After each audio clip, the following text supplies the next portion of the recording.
200,000. There's 200,000 deer on this island? Yeah, from one end to the other. Oh my God, Yeah. I've seen a few of them, but I didn't know there was that many. Yeah.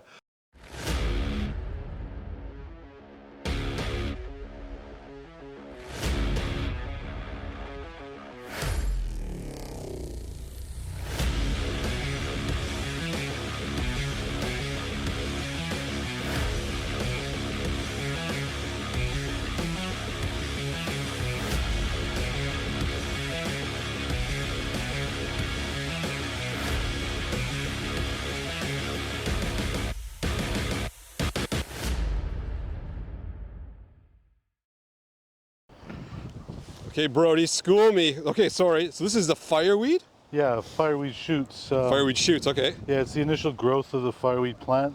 Yeah. When it comes up, it's pretty tender. Kind of has a flavor of like green beans slashed with asparagus. Green beans and asparagus. Yeah, it's got like an earthy, yeah, kind of a nutty flavor when sautéed. Yeah. But yeah, it's one of the early vegetables we have on Haida Gwaii that we would take advantage of. And you leave the root alone? Historically. Yeah, it'll grow up again. Yeah. Yeah, and then... Also, the same one will just keep sprouting and sprouting. You can come back here all the time. Yeah, it'll keep sprouting and it'll grow into a mature plant. And from there, yeah, once it's matured, flowers are harvested and used for jellies and dyes. Actually, they used it to dye textiles. Because for green? That stuff I saw in there was like a pink. No, it was, pinkish color. Yeah. So yeah, when they you steep the flowers, the petals, it'll leach out a very vibrant pink magenta color. Cool. Yeah. You know, there's a little hardier patch over here. And if I understood correctly, a lot of things, or most of the ground in Haida Gwaii is organic because the grounds have never really been messed with. No, yeah, that's the great thing. There's been next to no agriculture. Like ever. Yeah. Ever. So yeah, pesticides and all that stuff is almost non-existent. There's been some farms here, and they've all been certified organic for the most part, from what I understand. That's amazing.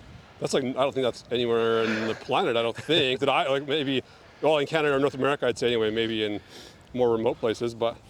Yeah, and I said this is, it's super seasonal. You know, we got like maybe 2 weeks. Oh, really? 3 weeks That's short. Before this is not useful. Like if you pickle it, use it as a vegetable. Yeah.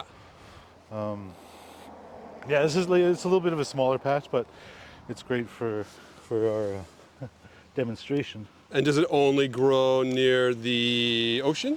No, actually, it grows in very sun-exposed spots. Yeah.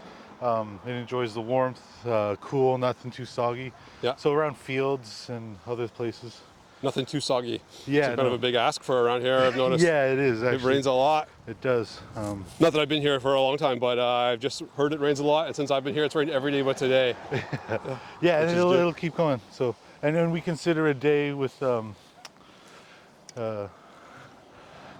straight up and down rain as a clear sunny.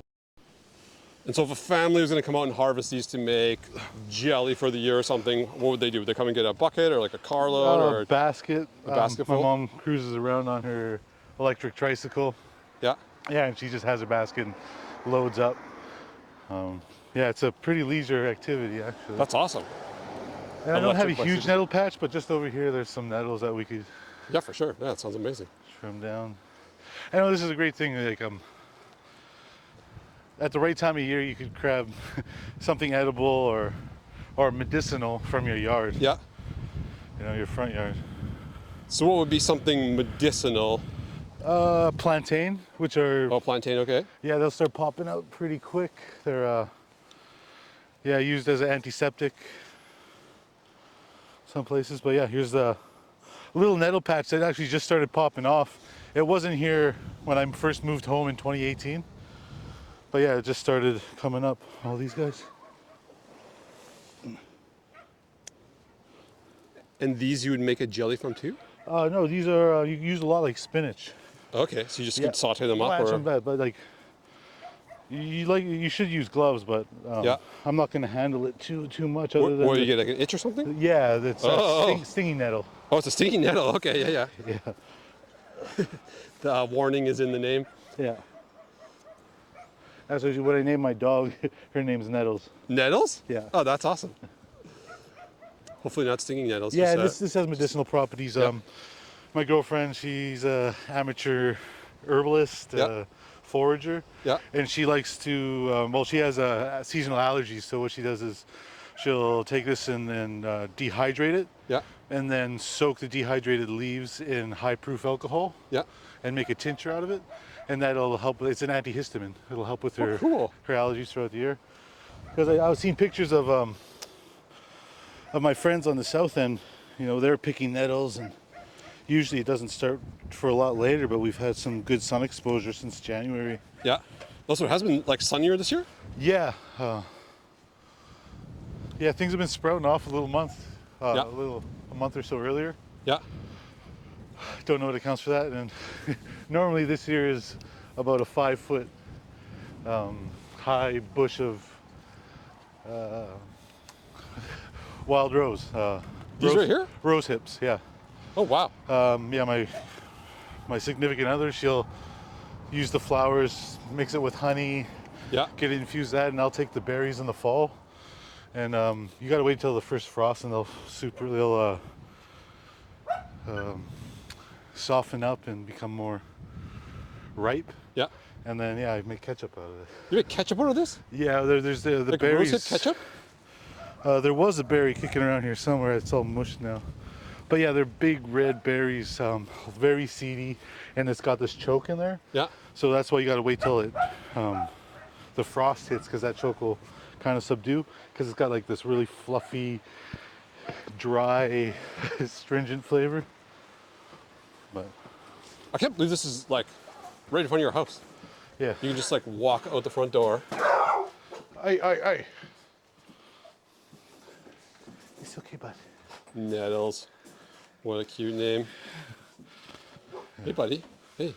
Hey. Oh, Zara. You're bigger. Hey, hey, little pooch. Hey. Hey. So yeah, we often spend various parts. These are elderberry. Oh, yeah. Make vinaigrettes with it. It adds a nice like bitter flavor. Let's pop it open. Yeah, and then we'll get the flowers from these too, because like really earthy, right? Whoa. Yeah, it makes a really good vinaigrette. Really distinct flavor. And that's from a specific part of the island too, or Yeah, it actually grows all over the island. so most of the stuff you can sort of track down. Yeah. Wherever. It's like I said, super seasonal. And here we got some beach asparagus, also known as Peach asparagus? beach asparagus or beach asparagus, okay. sea asparagus. It's mixed with some garlic scapes that we grew in the back here. If you want to taste that. I like to put this the beach stuff in tartar sauce, and I'll put it in slaws and all sorts of different things. It's a little softer sometimes. Like Oh, it's pretty good. yeah, it tastes like a dill pickle. Yeah. It's really pickly. You know, a quick minute until it's nice and bright in color. Chill it. Like a nice little cool water bath. Yeah, Yeah. shock it. Like, otherwise it'll So that overcooks. go gray. Yeah. Oh, great. Yeah, Oh, and okay. then I'll blanch a couple of these just for comparison's sake. I'll add a little salt. And so at any time of the year, you could essentially harvest something from around the island. Yep, Vegetable and protein. yep. If it's not land vegetable, it's sea vegetables with kelps and seaweeds, Yeah. things like that. And then there's a saying like when the tide's out, the table's set. Yeah, right, yeah. It's very true, because today was a perfect day. The tide was nice and long. I think it was a 1 foot, Yeah. 1 footer, and it's a perfect time to dig razor clams. It's high tide now. Yeah. You know, like Yeah, I saw this morning, or maybe it was around 11 or something. I looked out the Yeah. window, and it looks like a whole different setting, yeah, all rocky, and it looks like a different landscape altogether. yeah. Quick Ross to get some grit, dirt on.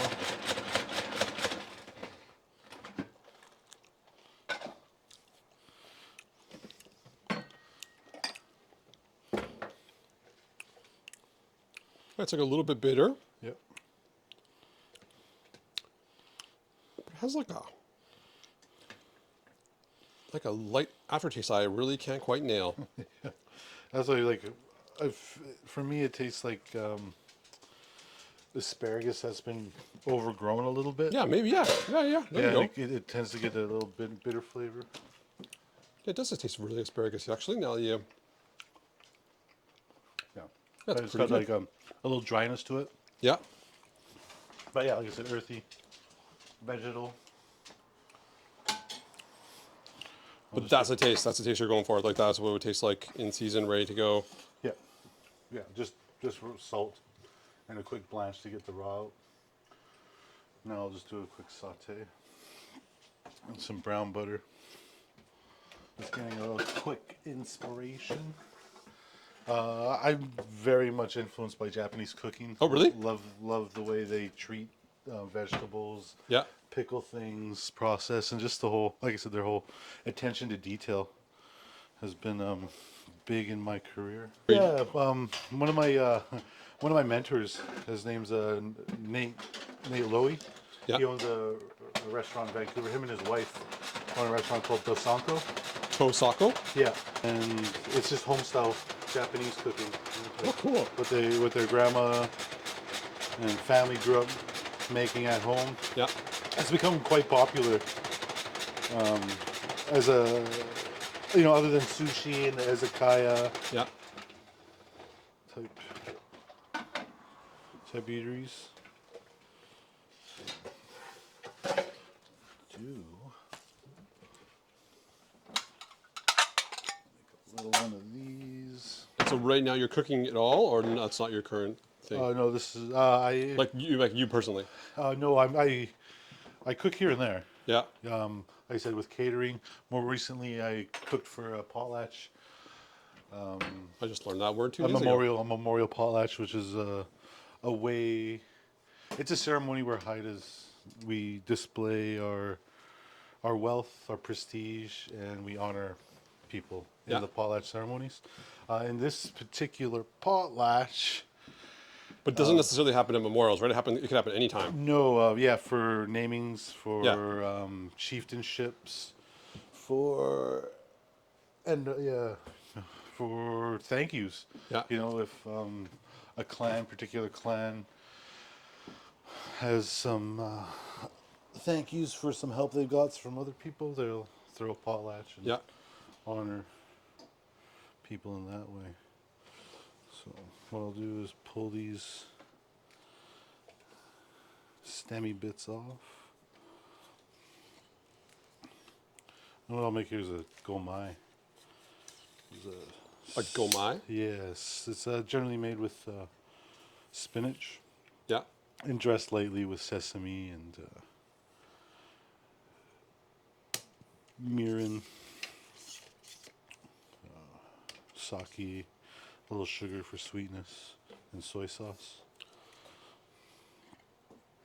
So you're saying that the potlatch can happen for like chieftains and stuff like that. Yep. So if I understand correctly, is it still the same? Is it still just essentially 2 clans of people, like the ravens and the eagles? Yeah, That's those are it? the 2 main moieties of Haida Gwaii. On the mainland, they have Frog Clan, Wolf, and all that, but we prescribe to the dominant or The main 2. prominent 2, Yeah. which is the Raven and Eagle. And so which category would you align with? I'm Raven Clan. Raven Clan. Yeah, Yaflanis. Interesting. You live on Raven Road. Yeah. How fitting. Yeah, I'm just squeezing out the excess moisture after the blanch, and it'll just really help the. See, it's not a whole lot, but it's enough to get across the idea of what Yeah. we're going here. And you notice like how much colors came off, like Oh wow. Like this was a white paper towel, but then it's got like Cool. purples, greens, and bluish colors. Looks like it's tie-dyed now. Yeah, Wow. yeah, and that's like the vibrance of the nettle. It's like very full of antioxidants and got some sesame seeds.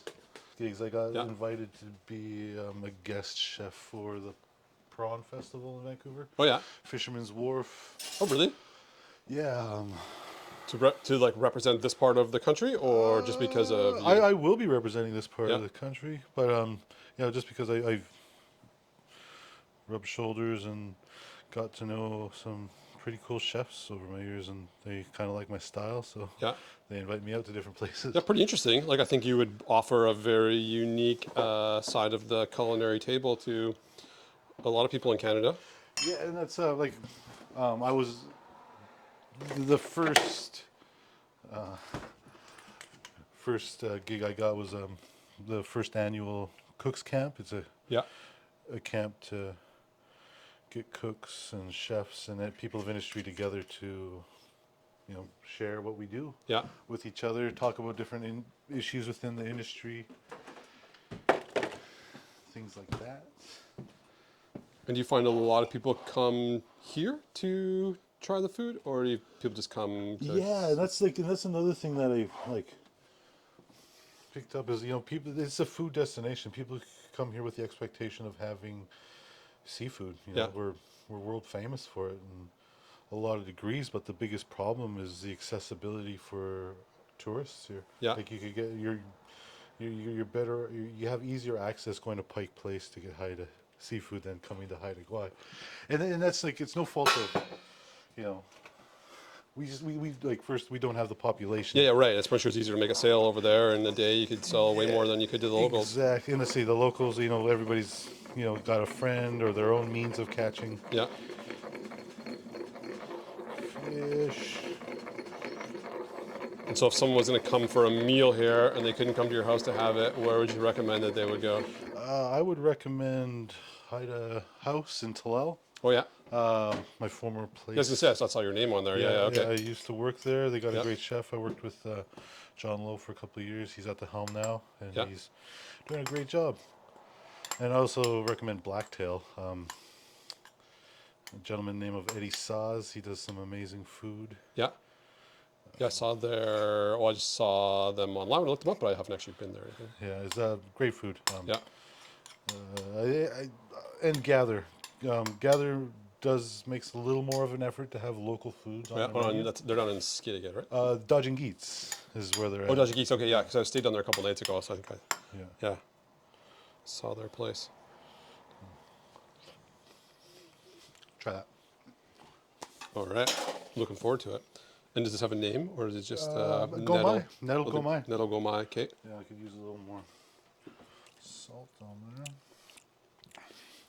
I like it. I like the nutty flavor the sesame brings. Oh yeah, for sure. Wow. Oh, that's really good. Got a little hint of the soya. Mm-hmm. There's lots of body to the nettle. Mm-hmm. Like it still has it's almost like it's meaty, almost like it's like a hearty. It's a lot heartier than spinach. It's like I say, it's kind of like a mix between kale and spinach. Yeah. Where it's got for sure the greeny flavor, but also got the hardiness of the. That's exactly what it is. The kale. Got a little more juice into it. Like I've put it in. Like I use it as replacement for spinach in a lot of things, like nudie. Yeah. Gomai. Different salads I've seen on TV, or in a cookbook. I couldn't go out to a restaurant, so I'd make it at home. And that's where my love of cooking ultimately started. And then also, like growing up with my family, preserving foods all throughout the different seasons. This is a little apple cider vinegar, just to brighten up the flavors. A little salt. And so, would your parents cook like this too? My mom is a great cook, but no, I don't really have anybody in my family that cooked in this way. Would this be, like maybe not this exact system, but would this be a side dish on a plate at someone's house typically? Yes, yeah, typically. That they just cook it up in their own special way and then... Yeah, Yeah, it's not in like high practice utilizing this as a vegetable, but it's definitely gaining some traction with foodies and people that want to have things more local. And Yeah, yeah. And from the ocean, what's your favorite thing to harvest from the sea? my favorite thing to harvest, I'd say that's a good question actually. Like anywhere from like octopus hunting. Octopus Yeah, hunting? yeah. Like I say now, when low tide's out, tables set. Yeah. Octopus are one of my favorites to go and harvest. Like they're out of the water? No, Or they what? hide under large rocks. Oh, They so have to find them. Yeah, they have dens. But I got this. I'll show you what I use to. Yeah, here.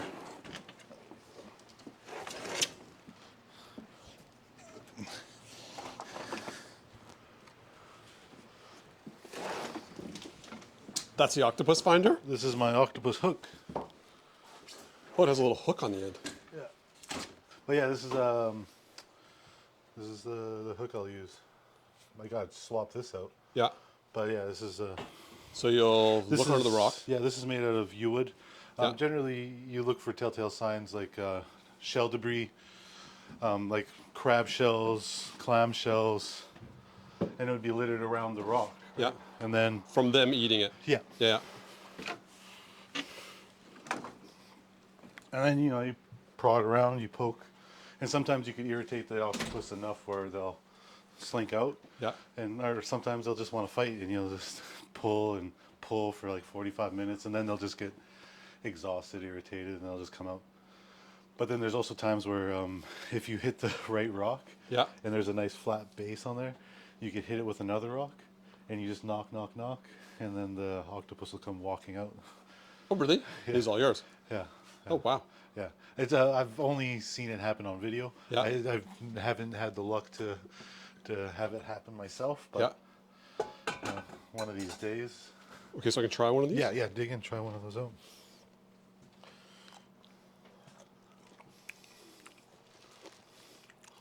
So blanching brought out all those Oh, wow. earthy flavors, and they sauteing it in the butter, like complements the earthy flavors. Really coats the fat coats the leaves, and then it's like it's still bitter but not as bitter, with a little splash of the vinegar. You get a little bit of everything. Yeah. It gets like the tartness, Yeah. and yeah, you definitely get the bitter at the end. Yeah. Around like salt and butter. That's really neat. Yeah. It pickles really well, really absorbs the flavor, and then the frills look really good. Like putting on charcuterie boards. Oh, yeah. Just I threw some on a sandwich, a venison sandwich, and venison is one of my favorite things. Yeah. Also, like I said, I love octopus. I also love chitons, which is What's a chitin? A chitin I like to describe as a backwards clam, because you know how clams got the shell and then Yeah. the meat's in the middle.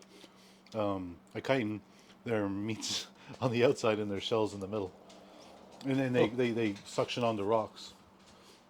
And that's how they live. They crawl on rocks and they'll eat algae, Oh, cool. greens, and then you pop them off. They're a little chewy, Yeah. but yeah, they're one of my favorites. One of my favorite snacks I grew up eating. And sea urchins. And sea urchin. Yeah, I heard that was a popular thing around here. I've never, honestly, I don't think I've ever eaten sea urchin before. Yeah, sea urchin. What is our? I forgot our Haida name for it. And I'm just taking Haida classes. Yeah. My grandmother was a Haida teacher, Haida language teacher. Yeah. But like one of her biggest regrets, she'll say, is that she never actively instructed us and taught us growing up. So And you know like pleasantries, but you don't know the language. Yeah, no, yeah, I don't know fluently. I know pleasantries. I could understand a sentence here and there, but Yeah. I'm not far from fluent, and it's something that has a resurgence. There's a reconnaissance. So on the island, let's say, of the population of Haida, how many would actually speak Haida?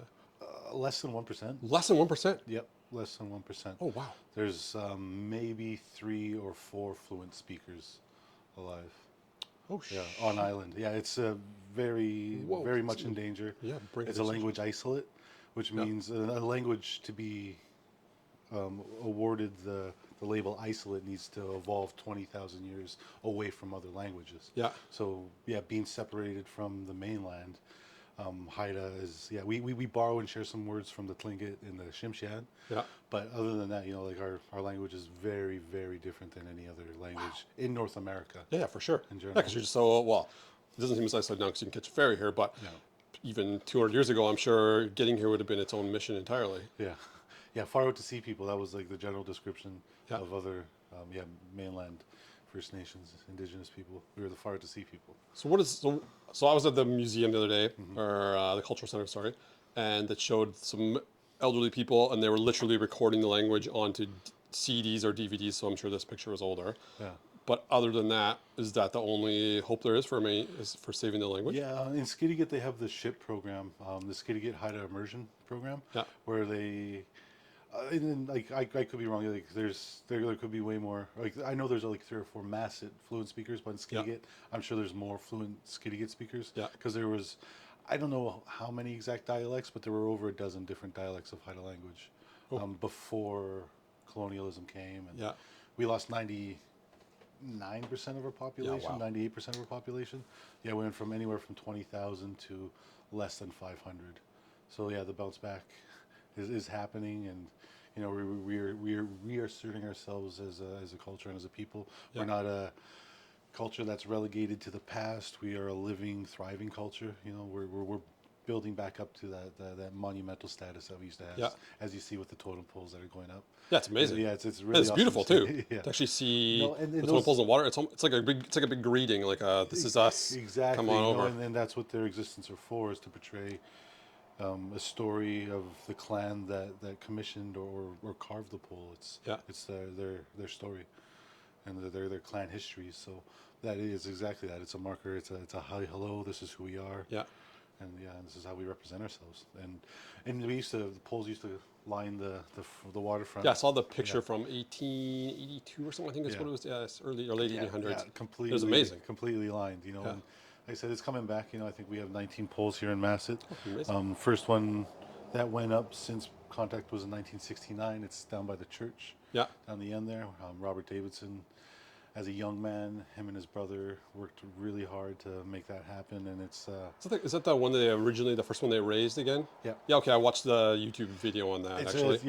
I recently watched that, and it was put shivers on my. Yeah, it's amazing spine. Yeah, to see this young guy. Yeah, and then the older version of him too, to talk about the younger version of him. Yeah, that was really inspiring to see, and then just the older people, man, like it really pulled my heartstrings to see them, like wearing paper hats because they don't have the carved Yeah, right. implements that we use, because of colonialism and Yeah.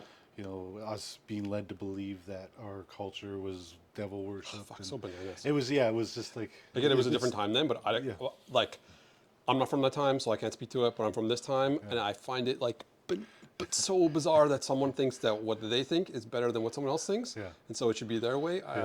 Obviously, you feel it more than I would. I find it the most insane thing. Yeah, it's but like I said, we're bouncing back. We've got a lot of great things happening. The Council of Haida Nations got a lot of initiatives going to help move us forward, as far as asserting our cultural rights, preserving our forests for our future generations so they can continue carving, and then and that's a big point of contention too. Is we have a logging company that's Haida owned and it's operated as Haida as such, but they're operating like any other licensee would. Yeah, right. They're falling and they want to target cedars and maximize profit on those, when that's like counterintuitive to the way Haidas utilize our forests. Yeah, right. And there's like I said, there's contention there. Some people are for it, some people are against it. I'm like in the happy middle. Like I know logging needs to happen to keep people working, and like forest industry, it's always going to exist in BC in one way, shape, or form. So, and I'd really like to see it on the carbon credits. Let's leave the forest be, and let let people give us money so they could offset their carbon. Yeah, right. Yeah, and if that system worked like they say it should, that'd be an amazing system. Yeah. I don't think it's doing what they say it is, but anyway, that's each to how they sell it, I suppose. Yeah, it's a romantic idea. But I'm also on the Old Massive Village Council, I'm elected as a village councillor. Yeah. Have the main portfolio that I'm overseeing is climate adaptation. Yeah. And right up front, like I should have shown you like the amount of wash away that has happened up front. Like when I first moved here, there's this post. You can see it right there, right? Oh yeah. It used to stand straight up, and it's about 8 feet of land was washed away by high tides. And you think rising water, or you Yeah, think, yeah, yeah. Because the first 2 years there was no movement of it, yeah, and then 2020 storm seasons happened, and then it just kept eroding. Every high tide kept eroding, and yeah, it's something that we need to move forward on is coastal protection.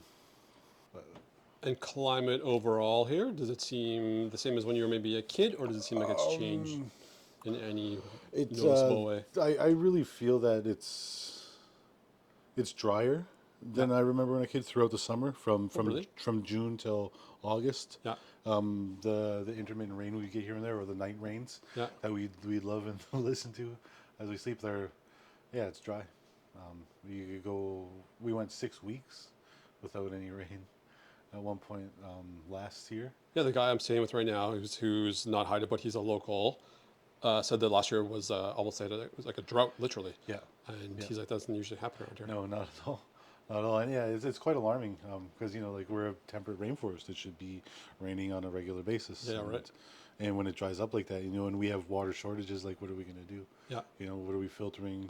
What's the plan with our reservoirs are dried up? Like those are, serious problems that we have to look at, and that's what we're trying to mitigate as in cultural adaptation. Like how are we going to adapt to these the climate adjustments? The irony of being surrounded by water that you can't use. Exactly. Wow, wow. Yeah, yeah, and like we survived on this island for 20,000 Yeah. years Yeah. without barges, without grocery stores, and it's just a matter of getting our people to reconnect with those Yeah, do it those the way they. avenues. You know? So if there was another, let's say there was a COVID apocalypse again, Yeah. and the ferry shut down, they couldn't get food here, and the stores were closed, do you think that people could live off the land without overdoing it? I want to say yes, but I just the deer browse. We have That's going to be my next question. I was going to ask yeah, about the deer. yeah, we have an overpopulation of deer on Oh, the there's an island. overpopulation. Yeah, there's Oh. 200,000. There's 200,000 deer on this island? Yeah, from one end to the other. Oh my God, Yeah. I've seen a few of them, but I didn't know there was that many. Yeah, so they say there's 1.5 to 2 deer for every square kilometer. People don't hunt them? Oh, we do. We hunt. There's avid hunters. People will bag up to 40. Still? Yeah, they still persist, and that's where we're looking at different ways to control that population. Yeah. There's different ideas for opening an abattoir where we could hunt or open up tags. Like hunters go around. You get $100 a carcass. Yeah. Or whatever the consensus comes to of what it's worth. Time, effort, gas, bullets, all Yeah, that. right. And compensate them correctly, and then get it approved by our Northern Health and the appropriate agents Yeah. in the governments to let it happen. Because we have a food to school program where they serve wild fish, they Yeah. serve venison also. Yeah. I'm currently working at Nislan Healing Health Society. It's our local health center, our Haida Health Center. Yeah. And I'm in the traditional wellness department, and our focus is land-based healing. So we connect our people with culture, our community with culture, and as much as possible, or every program that we put on, food is part of it. Whether it's local or just something to share. Yeah. Food is always a part of it, and especially when we're harvesting. Like whenever we're harvesting or processing. More recently, we went out and harvested spruce pitch, and they made salves and tinctures with it. Yeah. So it's good chloroseptic. It'll help with Oh, wow.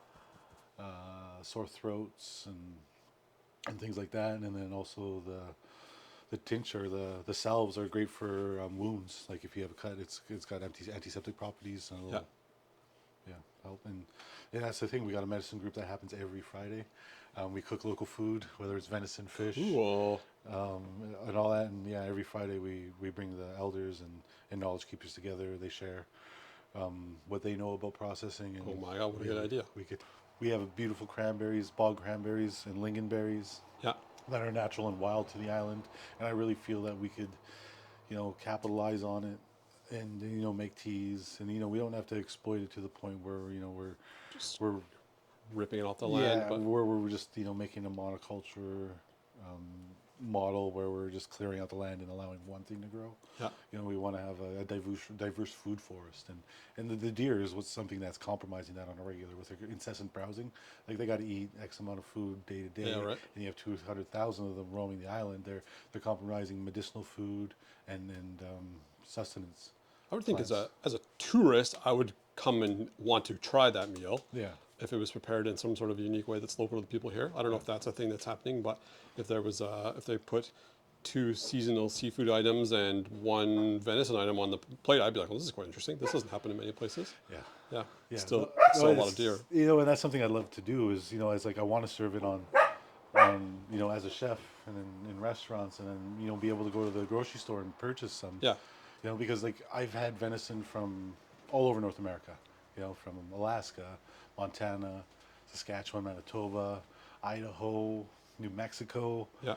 I've had New Zealand deer, and Haida Gwaii is by far like the cleanest. It's distinctively venison-y, like Yeah. deer taste. Well, to live in a rainforest is such a yeah. unique environment to eat in all the time. But they eat in such a way, like they eat seaweeds and kelps off the beach. Yeah. And they eat a lot of spruce, like young growth off of our coniferous trees, cedar, spruce, and hemlock. So, I believe that helps season them and take away some of their gaminess. Yeah. Because it's like the least gamiest venison I've ever tasted. So interesting. But So if you grew up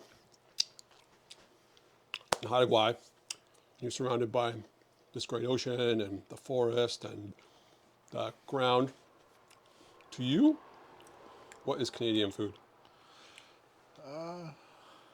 Because it's something different to everybody. yeah, well, I always, when it comes to this question, like the and it's a tough question for Indigenous people too, 'cause like what is uniquely Canadian as far as food goes is Indigenous. Yeah. It's Indigenous food. With salmon, it's moose meat, it's seaweed. Yeah. It's spot prawns. It's it's Indigenous food, and I don't think it's represented enough and highlighted enough within Canada. Like there's a surge within Indigenous tourism in Canada to really promote Indigenous foods. But like I said, it's a tough question because it's so regional. Like It's such a big country with such Yeah. different areas. yeah, but I really like I said, when it boils down to it, I think the most ubiquitous cuisine in Canada is Indigenous food. Like it's you go to anywhere that's been populated or settled, and a lot of their sustenance and their activities are food gathering. Whether you're hunting moose in the prairies or you're catching salmon on the coast. It's non-Indigenous and Indigenous people sharing in those, but it's not, like I said, it's not shared enough within the restaurant and our culinary communities. And it's an access thing, and it's something I hope changes sooner or later with the Michelin Guide actually here in Canada now. I think the best way to represent us as Canadian people is to allow wild game into the restaurants. Yeah, I think as a tourist, I'm maybe not necessarily alone Canadian, so I feel a little bit differently about it. But if I was coming from somewhere else, like say I was coming from Germany or I was coming from Australia or something like that, and I came here, I'd want to try something uniquely Canadian, but I honestly wouldn't know where to find that, or someone would tell me to have a burger probably, or try the salmon, which could be any kind of salmon. It could be farm salmon from a freezer. How would I know the difference? But if someone was to sit me down and explain, like, this is smoked salmon from this particular native culture on the Pacific coast, or this is maybe a moose harvested by native culture in the Northwest Territories or something like that, I think that would be amazing. Yeah. but I wouldn't know where to look or where to find it. And No, that's the thing, maybe it's changing. because it's illegal. You know, like we can't serve it. You know, even though we've been harvesting and we continue to harvest and serve it safely. It's served safe in the schools here on Haida Gwaii. Yeah. It's served safe in the hospitals. And then when it came to the question, can we serve it into restaurants? It was a hard no. Wow. Yeah. So we're trying to work around that and do different things to appease the powers that be to let them understand that, you know, regardless of how they perceive things, Yeah. it is being safely processed, and we're doing it with the intention not to just capitalize on an economic opportunity, but to, you know, share food, share our culture. Yeah. And you know that should involve, you know, wild game, whether it's beaver, whether it's venison, whether it's ducks, geese. Yeah, I'd be amazed if I could go to a place and try beaver, duck, and venison on the one menu. Yeah. I would pay for that experience for sure. Yeah. Yeah.